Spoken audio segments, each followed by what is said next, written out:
Right, folks are coming in. Good evening. Good evening to everybody. If you're on the West Coast, good afternoon. We are live. Thank you for joining us. We have a great conversation set up today.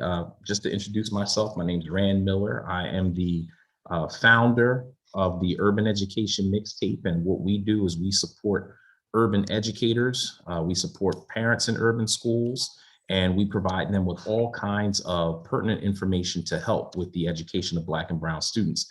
And this series on talking to Black educators, particularly the experts, we are looking to do that same thing. And we have a really awesome conversation set up for you today with Miss Zaretta Hammond. She is the author of Culturally Responsive Teaching in the Brain, an awesome book. I suggest you all go get it.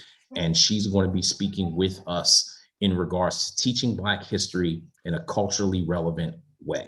So, Ms. Hammond, thank you for joining us, taking the time out of your busy schedule just to be a part. Well, thank you. Thank you for having me. I'm super excited. It's always a good conversation. Awesome. So, I just want to allow you to get started and just share a little bit about yourself and really how you got into this work of culturally responsive education. Yeah, actually, to kind of put it in context, I didn't necessarily get into culturally responsive education. I got into literacy. So, my background, I've been an educator for 30 years.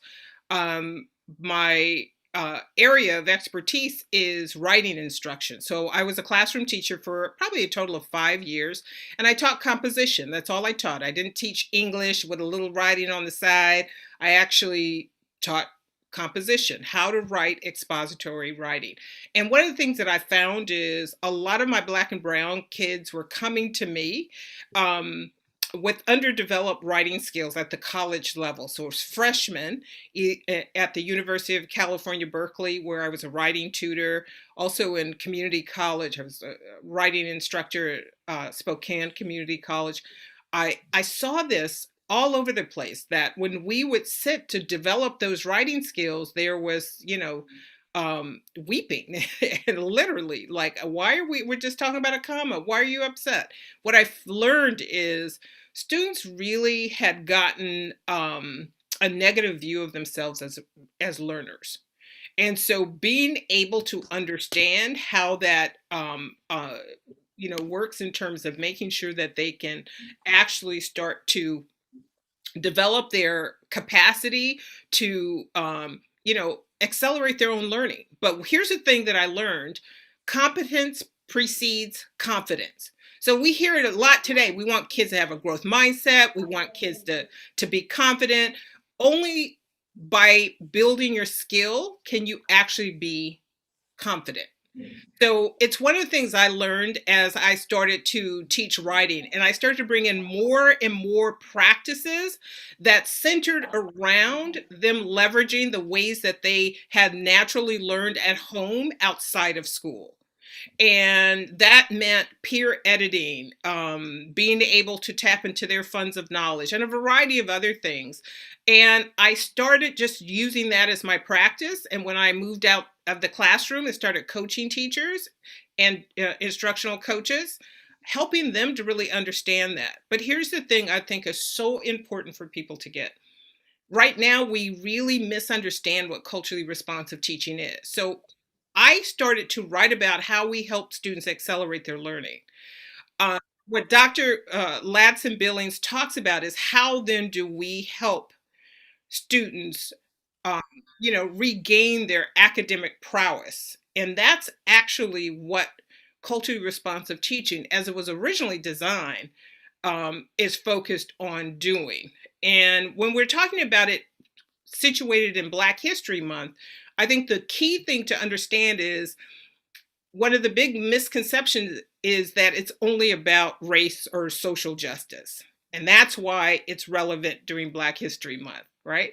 So that's the first kind of misconception we have to kind of let go of. I'm going to share my screen because I have a couple of little slides that I think will really illustrate this point for you. And I use them a lot when I'm working with teachers to better understand the distinctions. And I call this actually the distinctions of equity. So what you have on the left is multicultural education, right? And then in the middle, you have social justice education. Then you have culturally responsive. People like to use all these terms interchangeably, and each has its own distinction. Now, one does not lead to the other, meaning if I do multicultural education, I'm eventually going to be culturally responsive. It don't work like that. So part of what we have to do is get really, really clear what culturally responsive teaching is and how we use it to help students become confident and competent learners. So let's start with multicultural education here on the left. This is where diversity and inclusion efforts live, right? The watchwords are social harmony, but this is really about celebrating diversity within the social group or network. Then what you have is the middle there is social justice. This is where our anti-racist efforts live. And this is really about raising students' consciousness and having our own consciousness as educators raised.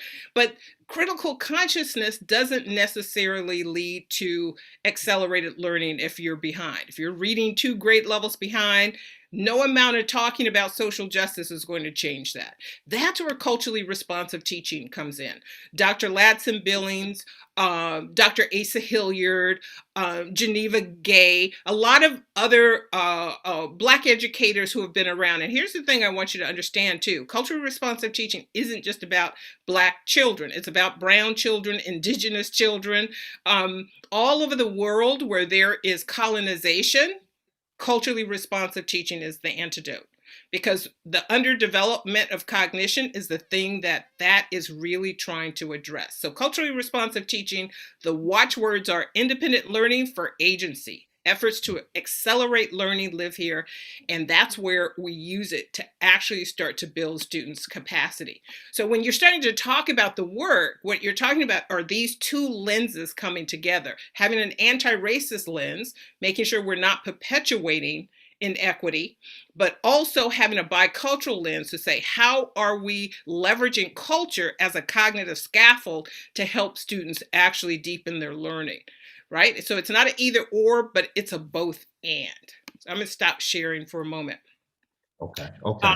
Because I think that grounding is really important, because a lot of times, again, what we see is people really go surface on a lot of stuff and think just because they can say the 3 words together, culturally responsive teaching, that they're doing culturally responsive teaching.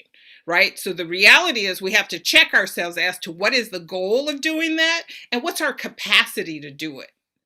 And this is not like I go to the internet, I'm going to download a culturally responsive lesson, and I have no fluency with talking about any of these issues with my students, right? So we have to get our own capacity up before we actually can start standing in front of students and just moving through a lesson. This is really about how do you create a classroom that has intellectual safety, meaning microaggressions aren't telling me I'm stupid because I'm Black or I'm brown. Right? Anti-Blackness, that kind of thing has to be interrupted. The teacher has to be able, through that anti-racist lens, to create that safety in the classroom, in the sense that it's not just safety because someone's not calling you a name, but safety to take risk. Because you have to be in a maker space. We have to be able to engage in productive struggle. That's how we learn. The brain learns by breaking stuff down, being confused, and moving out of confusion. That's all learning. That's the learning loop. But if you can't be in a space where the minute you get confused, somebody's going to say, yep, see, you're Black, and that means you're dumb. Because that's a narrative. And while most people don't say that, just listen to what folks say in schools, right? Those kids. Who are those kids? That's right. That's right. Right. So the reality is there's coded language that we use around that. So culturally responsive teaching really is about helping people to kind of, again, put those 2 lenses on, your anti-racist lens, but knowing that's not enough, because that's not going to actually accelerate learning. That's going to create the conditions. So the bicultural lens is where we now start to create the intellectual safety, leverage those funds of knowledge for curiosity. And that becomes the really, really powerful piece. But you got to know what that is. You can't just, like I said, download something from Teachers Pay Teachers and think, oh, now I'm culturally responsive because I didn't put this in front of the kids. Because the minute kids push on something or ask a question or it gets a little heated and stuff starts to go south, then they're going to know you're not authentic. They're going to know you can't hold the space. So a culturally responsive educator can hold the space, can create a dojo and hold the space for students to engage in productive struggle. And the productive struggle isn't always around the topics of race. It may be because I'm trying to figure out a new equation in algebra, right? I typically come at it this way, but I need to learn how to, and if I do this struggling in front of my peers, I'm not going to be labeled stupid, or I'm not going to be labeled, right? That's the piece that we're talking about, because that still happens. So now what we do is we have a pedagogy of compliance. Are you quiet? Do you get your work done? Am I going to give you points because you looked up or didn't? Or, are we using hand signals? What are we doing? Yeah. And we reward kids for that. Absolutely. Now we reward them for that. So what we're actually creating is dependent learners. We're not creating independent learners. And that's what culturally responsive teaching is.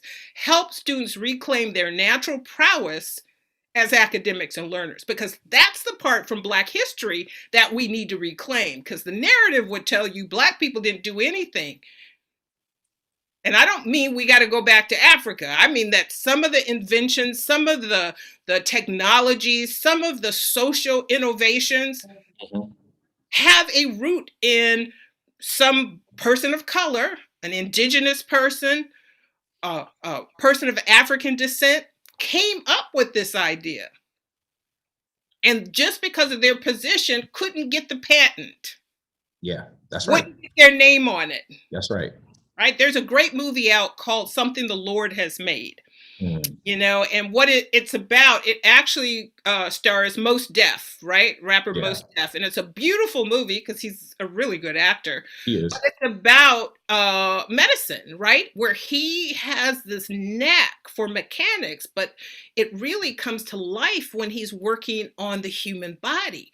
So he's working, as an unpaid assistant to a prominent white doctor. And the doctor just, he's like on his own time, right? Just like you're talking about in a technical college, go work on that, right? Go tinker with something.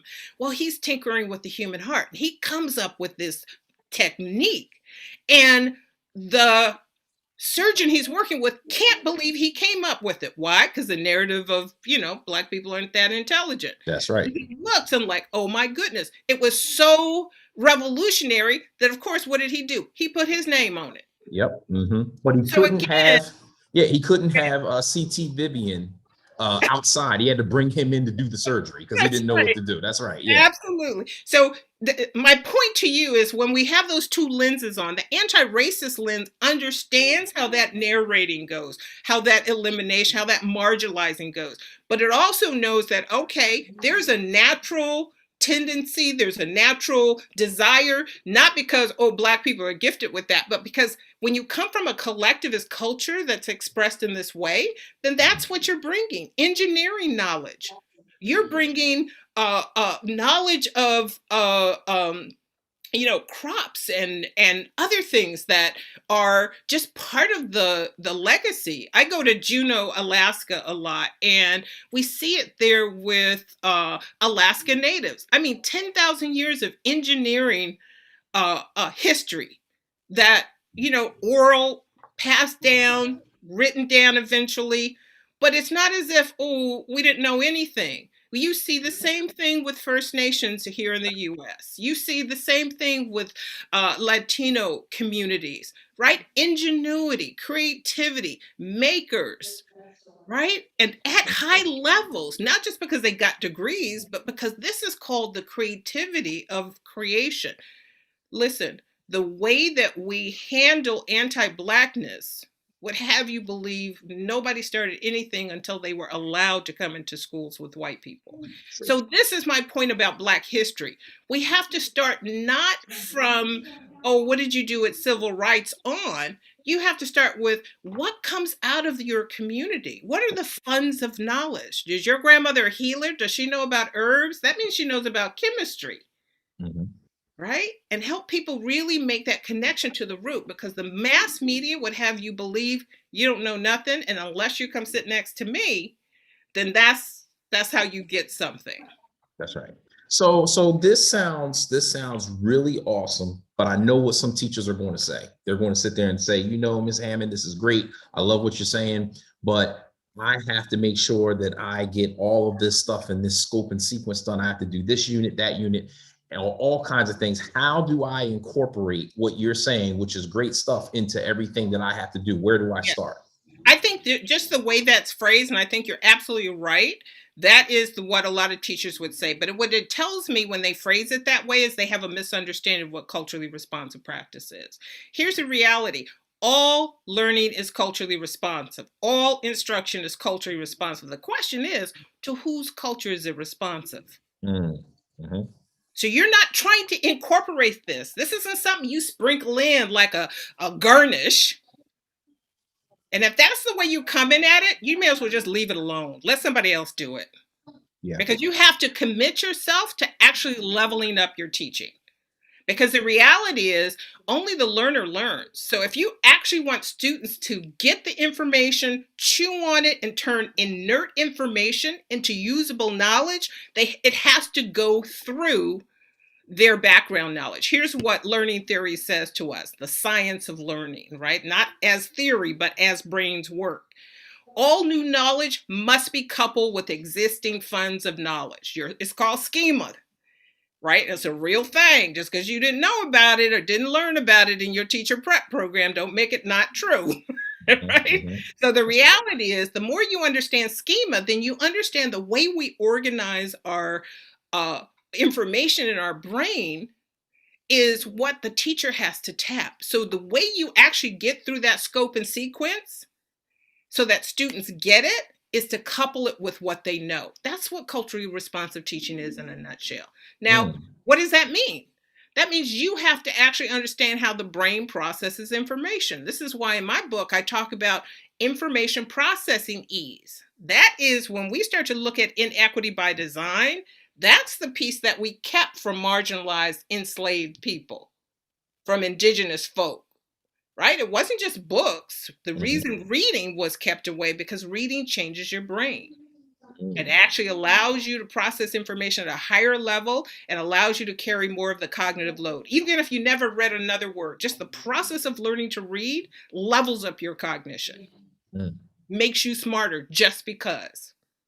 Mm. So we had illiteracy laws in this country because the founding fathers, for better or for worse, understood the science of learning. Yeah, absolutely. So this Absolutely. teachers can say that if they want, but what I'd say back to them is if you actually want to get through that scope and sequence so your students learn, there's two ways you can go at it. You can just cover your content, but let's not get it twisted. Covering your content is not the same as students have learned something. Yeah. Mhm. And if your Mhm. intention is for students to learn, and that is the equity piece of this, that when I teach so that my students can actually take it in, integrate it with what they know, and they will reach their aha moment. They see how things are connected, Mhm. Mhm. right? So being Yeah. able to understand that, I think, is key.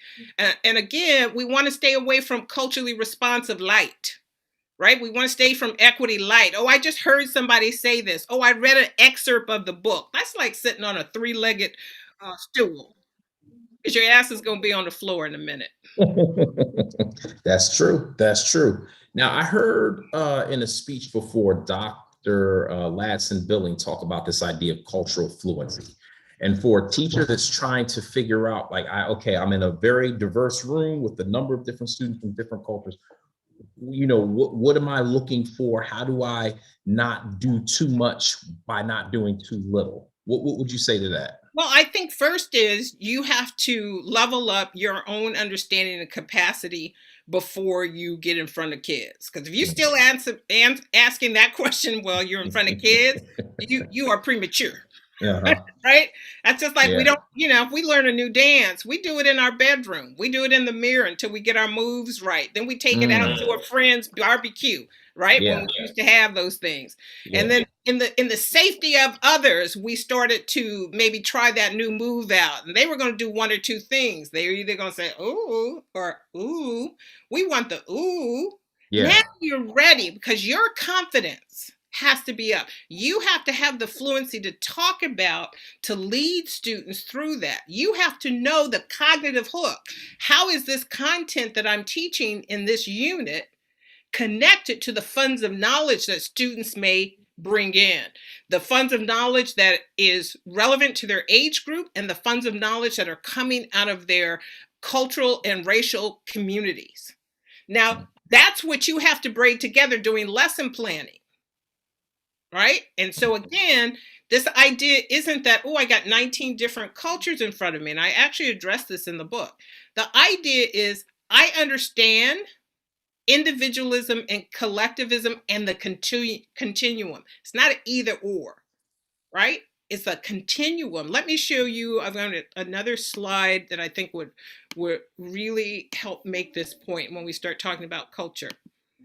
So this is an illustration in my book. I call it culture tree, because too often when we talk about culture, you know, people use it to mean a lot of different things. But the definition of culture is just norms, beliefs, practices that hold a group of people together. And there are three levels of culture that are important to understand, and they have an emotional impact on a group and an individual. And as educators, we don't get this in our teacher prep programs. The three levels are deep culture. That's here at the bottom. These are the roots. These are also the foundation of the schema, the funds of knowledge, the things that students carry in their head and are organized a particular way. Then there's shallow culture. Shallow culture is right here in the middle, and these are the unspoken rules. This is what leads to feeling disrespected. Somebody said or did a thing, and I don't even know I did that. But you have to know those codes. Those are typically unwritten or hidden or unspoken rules. And we socialize our children into these codes. This is why you can feel at home somewhere, because you know how to do. You know how to treat an elder when you go into a home. You know how to act when you are in a particular place, because these are the rules of community and engagement. And then you have surface culture. And those are the obvious observable pieces, right? The food, the fabric, the festival. Unfortunately, multiculturalism lives up in those leaves. And that's unfortunately what we think we're doing when we're being culturally responsive. If I just show these things, somehow students will, you know, learn how long vowels work. Well, that's a stretch. The reality is, if I understand the hidden rules, I can make students' brains feel calm.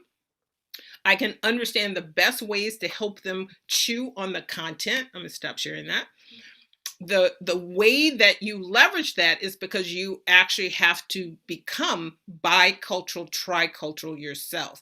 And if you start to understand just the basics of that individualism to collectivist continuum, where most groups of people are, then it will become easy to meet the needs of all your diverse students, right? Because the collectivism across different groups has what I call a red thread.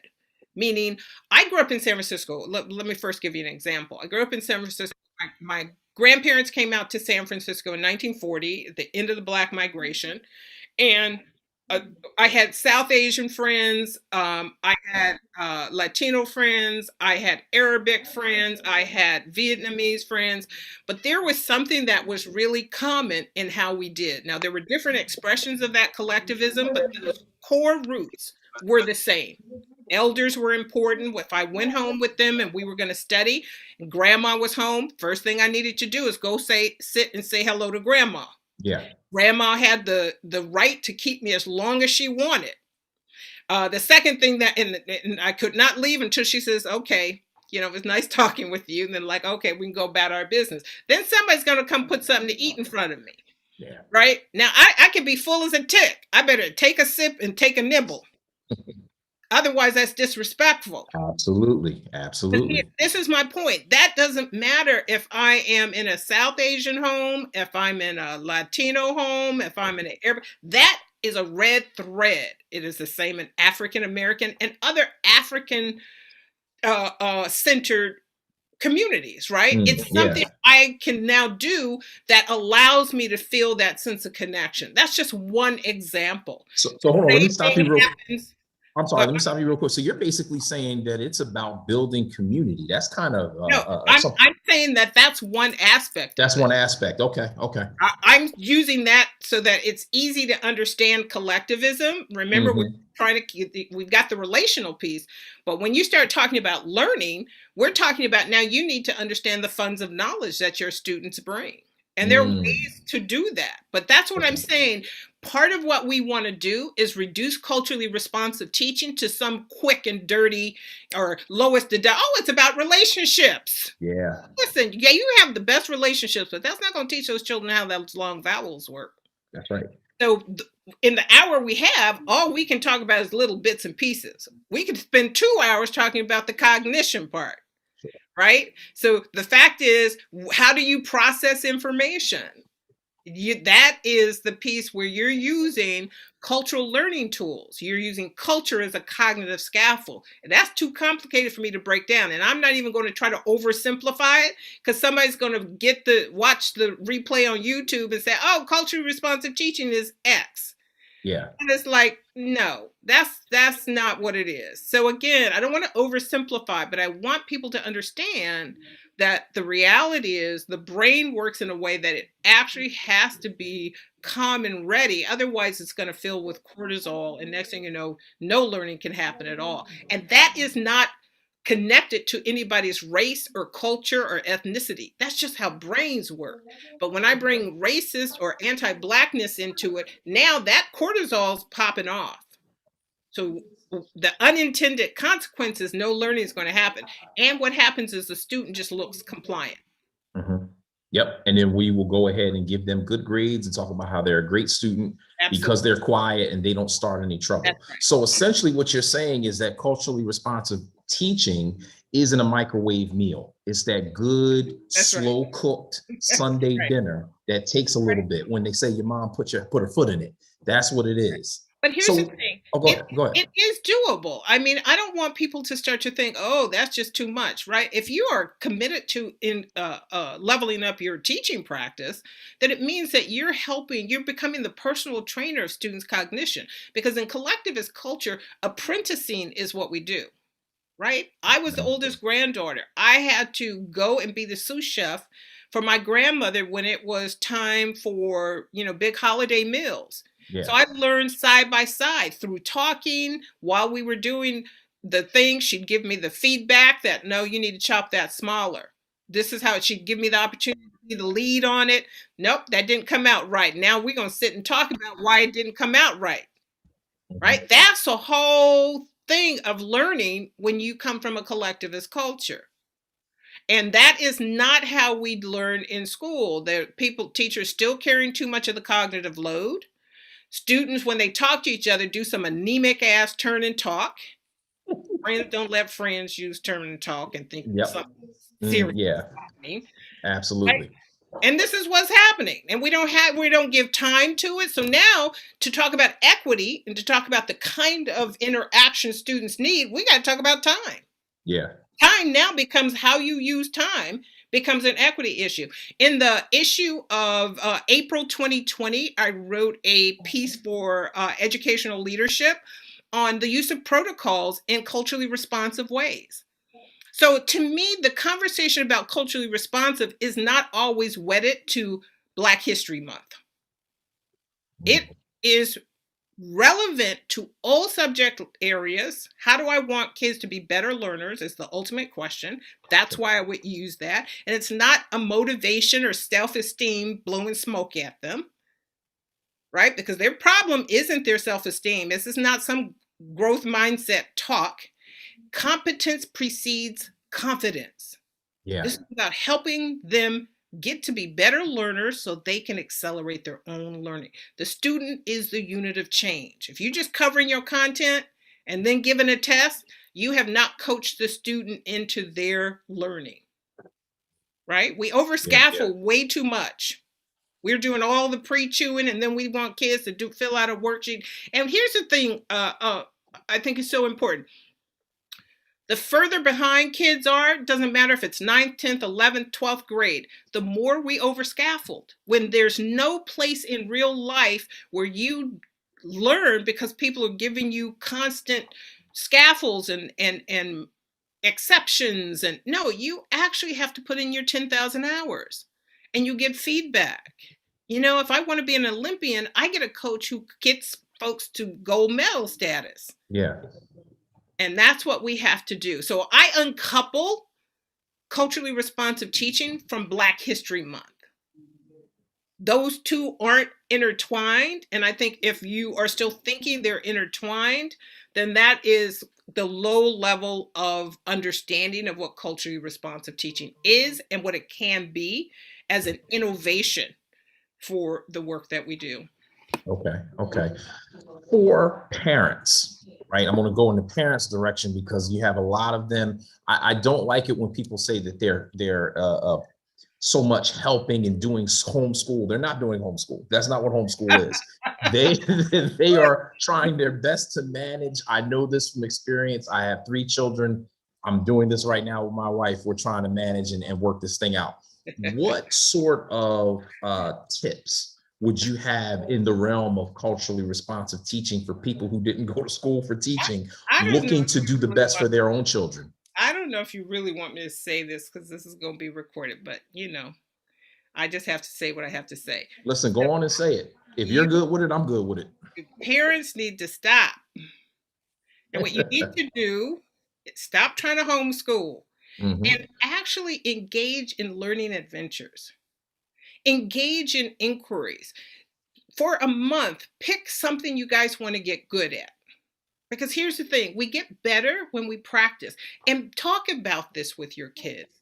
And I'm not saying abandon school topics, but I'm saying turn it on its head, right? Where are we using math? So maybe for one time that we talk about we're going to use fractions. So introduce fractions. Now go about looking for fractions, cutting things up in fractions, but make something. Because when you make something, 2 things are happening. You're talking, that's what we call the instructional conversation. Parents do it all the time. And they are learning through having that feedback loop through kind of what we call maker-centered education. I think the degree to which we don't trust the natural learning ability of all children, young children, middle schoolers, even if they fiddle around, while they're at home during remote learning, they need to have what they call genius hour or genius day. 1 day a week, just what you want to learn. Now, what's going to happen is for the first 3 weeks, they're going to lay in their bed. Sure. And that's got to be all right. Yeah. But you've got to be able to get their intellectual curiosity. So that means you're listening, you're paying attention. The other thing I encourage, and I pull some of the books out, right? These are some of the books I love. You got to get them some books about some real stuff. So in Black History Month, one of the things we know is we get all these books that are trauma, civil rights, and, come on, Black people have joy in their lives. It can be about something. So the reality is, this one is called The Bee Man. I love it. It's about bees. So now we're talking about the science, and you can actually start to say, well, what other insects live in our area? So now we can do research on that. Like, let's catalog them. Let's go find some. How long do they, how do they live? What's their life cycle? You have other books that are like, here's Ada Twist. I love Ada Twist, right? Ada Twist, the scientist. Well, there's a place in Oakland, they actually give out kits for kids. Okay, here's your scientist kit. Magnifying glass, a notebook. What experiments can you run? Right? We're not talking about burn mama's kitchen down, but we're talking about ways in which kids are engaged in natural learning. That becomes, I think, a really powerful thing. And you guys need to be reading. Reading, word study, get curious about words. One of my favorite books is called The Word Collector. Jerome is a little Black boy, and he is just enamored with words and how they work. We should all be engaging our children in word study. And that word study is not study, it's word play, word knowledge, word curiosity and consciousness. Right? Our kids, particularly African-American kids, are very facile with language. Why don't we leverage that? That's the tradition that Amanda Gorman came out of, right? you speaks and spoken word and leverage that so that kids are still engaged with the things we want them to be engaged in. They're still literacy adjacent, even if we're not teaching a lesson, right? Those things are important. What can parents do? Make sure they know how those long vowels work. And if you don't know, go to the YouTube, because you know YouTube got a It's video on got everything. everything, Yeah, they do. Yes, they right? do. Squad up with some other parents. Hey, what's that long? Well, all these different ways. I don't remember learning this. There's some great books out there geared at parents, easy to know. Listen, I am an educator for 30 years, so I'm certainly not ever going to say anything disparaging about my fellow educators. But learning is not the purview of schools. They don't Mm. own that. Say that again. Say that again. Education and learning is not the purview of schools. Listen, slaves taught them to, enslaved people taught themselves to read with sticks and dirt. That's right. You do not need school to do what you need to do to level up. That's never been the way that Black folks teach that in Black history. Yeah. Let's go with that. How Yeah. you gonna level up and uncouple yourself from the matrix? Now that's And a radical idea, but listen, teaching has always been a subversive act. And if you're absolutely. looking for Absolutely. compliance, then don't be trying to go the culturally responsive way. This is about growing brains, and kids ask questions. Absolutely. How do parents, I don't know if partner is the right word, but how do they leverage this information to sort of encourage their children's teachers or their school to engage in this work, to engage in this sort of important mission to get kids where they need to be, to make sure their kids get to where they need to be? I don't think that's what they do. I think what you do is you get together with sparks. Because here's the thing, you ask that question like, oh, wow, parents just need to get together. People have spent millions, if not bordering on billions, on equity initiatives. Come on now. Yep. Why have we not changed? So parents coming up there who are already marginalized, how is that going to change? What you need to do is turn around and do it yourself and say, hey, this is what I started doing with my child. Look at my child is engaged. Partner with the teachers. So I talk about my book that teachers and students need a learning partnership. Well, you know, parents need learning partnerships with teachers. Karen Mapp, she's a educator out of Harvard's graduate school, but her focus is community, parent engagement, and family engagement. And that's what she talks about. It's a dual capacity building, right? The fact is, our child is our most precious thing that we're now turning over to a system that by the time they come out, they may be reading 4 grade levels behind. They certainly aren't writing a 10-page expository paper, right? They're still wedded to a 5-paragraph essay. Who lets a 12th grader write a 5-paragraph essay? Friends don't let friends do that. But that's what schools do. So that's what I had to do when I was in school. And I went to a Catholic school. It was like the 5-paragraph, and this is what you need to know once you get to college. Like I said, rather than convince people who aren't changing, you need to change yourself and use that as the evidence.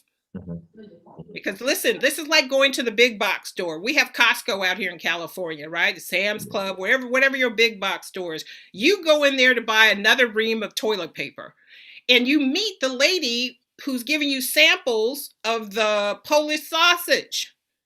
And you think, that's good. Next thing you know, you're leaving with your toilet paper and a 5-pound bag of Polish sausage. You didn't come to Costco to buy that sausage. The reason you turned your attention to it because it was good. How do we show people that this thing works rather than convincing them that they need to do it? We just need to do it. If you're a teacher, close your door. Do what you do.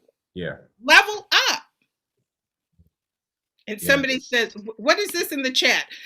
Unfortunately, I don't know what a HEI or very adverse change. Higher education institution. That's what I'm believing it is. Yeah, but here's the thing about it. You're not trying to convince them. So every time you're talking about trying to convince something, this is what Steve Covey says is outside your circle of influence. So Steve Covey in the 7 Habits of Highly Successful People, which every adult needs to read, he says we have a circle of influence and we have a circle of concern. We usually bitch about what's in the circle of concern, which we can do nothing about. what the suggestion is, the more you are effective in your circle of influence, it spreads your people then turn to you. You become the expert. I'm not an expert because I study culturally responsive teaching. I'm an expert because I got teachers' results. And when they were going through it was hard. And when they came out, like, oh my God, this just changed my life. I wrote the book not because I was intent on writing a book, because I had so many people say, you just need to write this down for someone else so they get it. Yeah. That was the writing a book. I may as well just give you a piece of my liver. That's not the most pleasant thing to do in the world. Right? And I'm a writer. Yeah. Yeah. I love It's writing. I'm teaching writing. Absolutely. It's a lot. I'm putting in the chat if anyone has any questions, because we're just talking. If anyone has any questions, throw them out. We will get to them. I promise that we will get to them. I'd be remiss if I didn't ask this question. I'm asking it of everyone. In light of the insurrection, right, and kids wanting to know how we got to this place, because kids want to know. How does this way of teaching, this important way of building the fundamental building blocks of knowledge on culture, how does that help explain that? Yeah, I think the reality is we can't get locked up on the word culture, right? I think that's a piece we get locked up in. And a lot of people want to use that interchangeably, that we're talking about race or social justice. We could be in math and never hit on any of those topics, and we can still be culturally responsive. That's number one. Now, if you're talking from a perspective of, let's say, social studies, and you're wanting to do that, you have to give kids the skills of critical analysis. So that's what culturally responsive teaching tries to do. So the reality is you can help them actually do a timeline. You can have them study different periods. You can help have them understand the role of Reconstruction and the Daughters of the Confederacy. See, let's take the statues, for example. Just ask students, start with a curious question. Are those statues a symbol of our history, or were they something else? Right? And then send kids to go, and what they will find, and you don't have to dig too far, is the Daughter of the Confederacy got together, raised money to put those statues up in their own pamphlet and materials, tell the tale as intimidation to freed African Americans, that we will not, that you should remember where you are. Yeah. Yeah. So where we could not put a Confederate flag, we put a statue of a Confederate general or someone else. I'm not making that up. So this is my point. But our children don't know that, and this is not just about forgotten history. How did we get here? Yeah, that's a powerful question. But do you see how you just started with a question? And then you ask kids to figure out, how did we get here? See what they're coming up with. Then you send them on the journey. Then you bring them back together to talk about it. Let's throw that up on the board. Let's actually create a timeline, right? I like crime dramas, right? And I always love the blackboard, right? The pin board where the string is and the pictures, right? Have them do that, CSI style.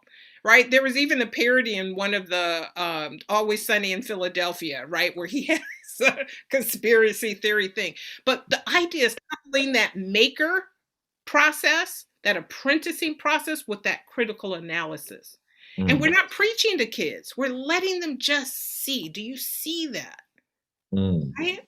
Yeah. We tell them the truth. We can't, for lack of a better word, whitewash it. That's right. That's right. So for educators, so it seems like it's important for them to do as much learning with students as it is for the students to do the learning as well. Am I correct in that? Well, the reality is only the learner learns. So the reality is, if you're doing the talking, if you're doing the chewing, then your students are not going to actually do that. Hey, I just dropped in the chat because, I do this all the time. I'm on Zoom all the time, and I can't help but read the chat every now and then. That's okay. That is okay. I just put my main website in there, and it has a blog on it. You can go read some. I haven't blogged in a while, but you can learn a little bit more about me in that place. We've got about 15 minutes. So are there any questions? I'd love to take those because as you can see, I get wound up. Don't take much.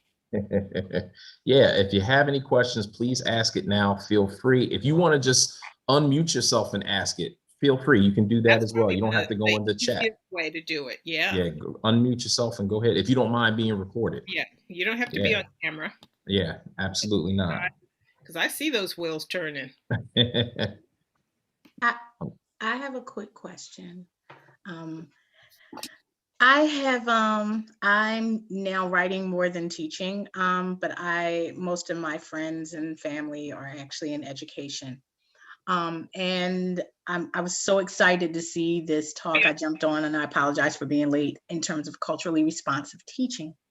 So I guess the question I'm more interested in, I keep getting questions, and I thank you, Rand, for touching on it about parents being teaching their children. I loved what you said about, engaging and learning, but could you also point to some baby steps for those who don't know where to begin in terms of culturally responsive teaching? And in case you did touch on that before, I wasn't there, I apologize. Yeah, I touched on it because again, culturally responsive teaching isn't a thing, right? Because again, that's what I broke down earlier, and I think it is, worth repeating. So people have to understand it's an algorithm, kind of like a car is, made up of tires and a carburetor and an engine that all work in unity. So where do you start? You start by actually making it safe for the child to engage in intellectual curiosity and to actually take things apart, to engage in what we call productive struggle. See, what gets tripped up is the culture part. Because now we think we need to be talking about racism. So that's not what culturally responsive teaching is. Culturally responsive teaching is helping kids regain their natural prowess as learners. So hopefully that's some idea there. And of course, you can always pick up culturally responsive teaching in the brain. And, I tried to, even my old blog posts would give you some ideas there. Thank you. Mm-hmm. We got another question in the chat from Kyrie. What's your perspective on encouraging students to view the field of teaching as a viable career pathway and not just a fallback plan? Well, I think the reality is you have to know yourself. You have to know yourself in terms of what you're gifting, right? And the reality is we are all natural teachers, but the way in which we teach, so being in the school system may not be the way that it is to go for you. I think that teaching is a honorable profession, but we have to professionalize it in a way that society just keeps trying to, and I think every parent has found out now, like, you thought that was so easy. That's right. That's right. Screaming, open those schools, right? And not because that we are babysitters. Yeah. We are helping to grow your child's brain. I mean, quite literally. So the reality is, helping students find their natural gifting is the first order of business. Because again, the second order of business is to have them shadow as a teacher. The research was done in 1975 that says all people believe they can be teachers because they were students. Just like all drivers, before we get our driver's license, we think driving is easy because we see you're just doing this with the wheel and you're looking from side to side. Little do you know, there are 10 points you're constantly scanning. And now, when I started driving, I couldn't listen to the radio. That was a distraction until it had gotten to a level of automaticity. So educators actually have a pretty sophisticated algorithm that they run, their pedagogical content knowledge. I have to know the misconceptions of my subject. I have to know my subject deeply. Then I have to look at the student, know how to make a relationship with the student. Then I have to be an ally because now I got to help them level up, right? So there's all this stuff that goes into it. So I don't say lightly, go into teaching, because it should never be your fallback plan. It's too hard. It's like saying, your fallback plan is to be a heart surgeon. because it is on par. You are literally growing a brain. And somehow we have relegated it to, oh, that could be a backup plan. You get summers off. No teacher has summers off. Hello. No, not Who's at all. still saying that? I, yeah. There are folks that still believe that. No, Somehow we need to get the word out. yeah, it's really not. It's really not. Grants to Yeah. teach. Someone asked in the chat if we could get a breakdown of that slide again, that very first slide. That was a really good one. With let's the see three, that. the multicultural, culturally relevant. Back to that one. Yes. Yeah, that's it. That's the one. It. Absolutely. So this is, again, not confusing the two. Social justice, that's really good, but that's just helping people talk about stuff. Here in Culturally Responsive, we're talking about how to help students become the leaders of their own learning. And the reality is, the younger we start with helping students understand how they work best as learners and leveraging that, the easier it's going to be. Otherwise, the stuff I think is really problematic is learning gaps turn into opportunity gaps, turn into achievement gaps. See, people talk about achievement gaps and now have changed the language to opportunity gaps, almost out of a like, oh, that's a softer, gentler way to talk about it. What they don't understand is actually what the progression is.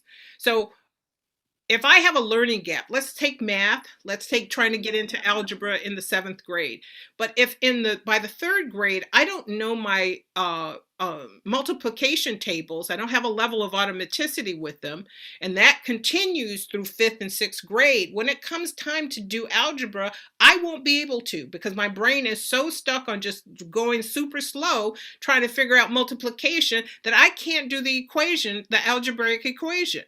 So now what happens is it becomes an opportunity gap as to who can actually get into algebra.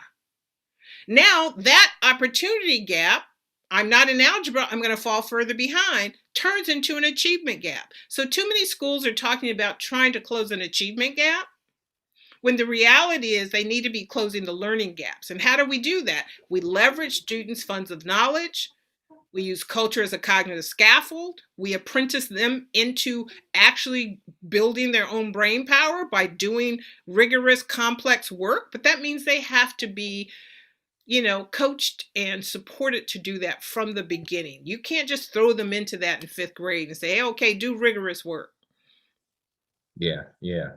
That's good. Any more questions? We're coming down to the end. I don't want to miss anybody. I have a quick question as an elementary educator, because I think that having that cultural relevancy in the early education, in the early grades, is super important. That's where we're going to end that that bias against our Black and brown students, where they come in with the thought of, where we are going to come in with the look of we're giving them all the opportunities and showing them exactly, like you said, having them explore, having them ask their questions, having their questions not just answered by us, having them find those answers. And I agree with you that that's so important. I think that that's probably something that I've seen back and forth. I've been in a couple different districts, and I've seen in certain districts where that's the forefront, where that's the focus, is throwing out that question and letting the kids find every answer imaginable, and really getting them to get that question answered in their own way. What do you say to the schools where that's not the focus? Well, and how, aside from just closing our door and teaching, which is kind of my motto, but in terms of opening that dialogue to the people that make that decision, so that we can help our students, this is and our teachers, where you have to understand the science of learning. So the way you present it could be, we have different philosophies. What you have to be able to show is, this is how the brain works. This is what kids know and how we leverage it. So for example, we want to start with a question, but we don't want to not have structure. Sure. So the reality is, we need to help people see the algorithm of how we start with inquiry and how it funnels into protocols, how it actually is into a maker space, so that students actually have kind of routines and habits, and right, so that it looks productive, not just compliant and quiet. So you have to show that And here's the research. You got to roll 3 deep with the research, not just like but this is how and why this works, right? And because here's the thing about it, districts, schools, they can't let go of the old thing because they're afraid once you stop and do a new thing, it's going to get worse before it gets better, meaning it's going to get messier before it gets better. That's the nature of learning anything. I call it the theory of the first pancake, right? We make pancakes and the first one is just always screwed up. It's burnt and crispy on one side, it's gooey. Nobody shuts the kitchen down. Instead, what we do, the baby, the dog, the garbage gets that one, and then someone adjusts. It's called corrective feedback. Everybody's waiting patiently. If we bring that same reality to how we help young children learn and grow, we don't have to control Black and brown bodies and Black and brown brains all the time. We can let them grow naturally, because what you described is people's attempt to look like they're keeping kids on task. Mm-hmm. Instead of just letting them explore and really get that. But here's the thing, I don't want to say just letting them explore, because when you say that to a principal, that sounds like there's no structure. So even the way you talk about it has to be adjusted. Okay. It is not just letting open the door and just letting my dogs out. I mean, the dog's gonna run whatever the hell they go to. That's not what we want for children. Montessori does this in the best way. They have a prepared environment. Everything in that environment is prepared by educators. So when children explore, it is structured. Mm-hmm. It is moving them to a place. So how do you do that? So even the way you talk about this, at least, has to shift. Okay. Thank you. Thank you. Wonderful question. That's good stuff. Good stuff.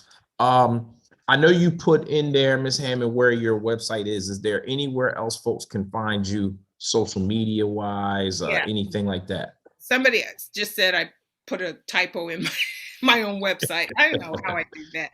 So, I'm on Twitter at CRT and the Brain. And that's where you can find me. That's my website too, right? CRT and the Brain. And you can learn more about me. Hit me up on Twitter. That's probably the best way to actually, connect. Send me a direct message. And I usually will respond in a few days. I check it every now and then. I'm going into my writing cave. I was just telling Rand this. So I'm not, out and about as much. But I'm always open to connecting. So definitely let me, crtandthebrain.com. That's it. Awesome. Cool. All right. Well, thank you. Thank you so much. I was taking notes. This was some really, really good stuff. You make me kind of want to go back in the classroom, kind of. But this is some really, really good stuff. And we absolutely appreciate you all for coming. And again, we thank you, Ms. Hammond, for coming on and just sharing your knowledge and information and all that good stuff. So we got one more tomorrow. We'll be talking with Dr. Travis Bristol, who's also from Berkeley, California. Oh, you know what? Tom just put something in the chat. That's right. Oh. I'm at Ready for Rigor. That's right. Yes. I am on Twitter, right? It takes a village. It takes a village. That's all right. That's all right. Absolutely. And if you that's my Instagram. I'm in the brain. Okay, that's Instagram. Okay, got you. And if anybody if you missed anything, if you came on late, we have this recorded, so you can just go to the Urban Education Mixtape YouTube page. This will be right there. We're not taking it down. So yeah, you can get everything there. So again, thank you all for joining. Ms. Hammond, thank you for joining us. We appreciate it. Good luck with the writing cave. I know how that can be. And we'll hopefully see everybody back here tomorrow. Have a good one. Bye. Thanks.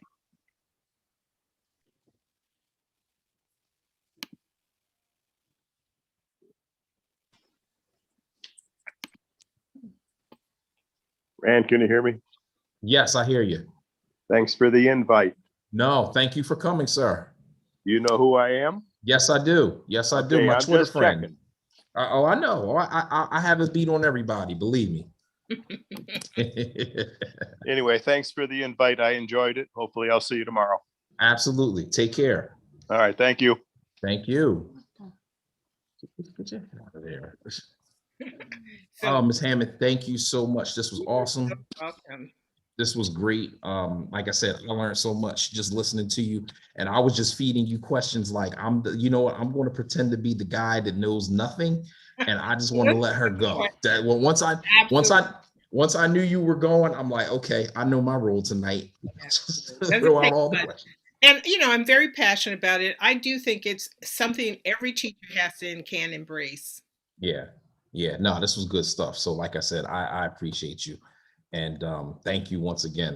Like Absolutely. I said, your book helps me out. So, and this definitely did as well. So, again, appreciate you Maybe so when much. the next book comes out, we can do it again. Oh, I would love that. Absolutely. I would love that. Keep me posted. We'll definitely set that up. All right. Be well. Okay. Thank you. Take care. Bye-bye.